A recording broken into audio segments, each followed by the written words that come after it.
Okay, educators, I'm not holding any pinky fingers today because this is serious. As we are coming back into the classroom, most of us have instructions or just have the duty on our heart to explain why we were out of school on Monday. Now, again, this is real and raw.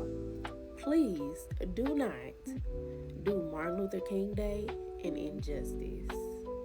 So much of my childhood was focused on Martin Luther King, but none of it was really focused on the truth. So, as an educator, it is our job to make sure that our students don't have to go and unlearn and relearn all of this stuff on their own. Because the reality of the situation is, we might have done the work, but they might not even know to do the work. Martin was not some kumbaya holding hands and singing. Yes, that was a part of his identity, but Martin Luther King was also a radical. He was also a disruptor, and he was calling America out left and right. And the problem is, schools love quoting "I have a dream," but they skip the parts where Martin Luther King Jr. said things that made people uncomfortable. So for those ELA teachers out there, if you're dissecting some quotes, what did Martin Luther King really mean when he said, "I fear I have integrated my people into a burning building"? That wasn't a man celebrating integration. That was a man saying, "I fought to get us in the building, and the building is on fire."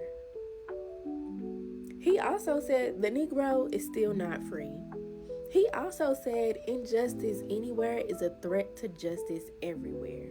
And he warned us about what happens when people care more about comfort than justice. Now look at our society. Make sure that kids understand that this is a result of us not continuing Martin Luther King's dream. So when we leave all of that out, we're not teaching history, we're teaching propaganda. And y'all hate propaganda, right? We don't want to create another generation of students who grow up and spend their 20s having to unlearn what school made into a bunch of coloring sheets.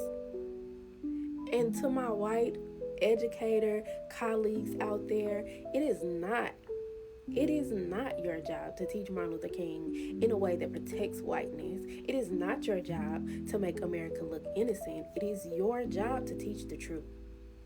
Martin Luther King did not die because he had a dream. He was murdered because he was critiquing America and because he had a plan. Make sure this week we are teaching the whole story.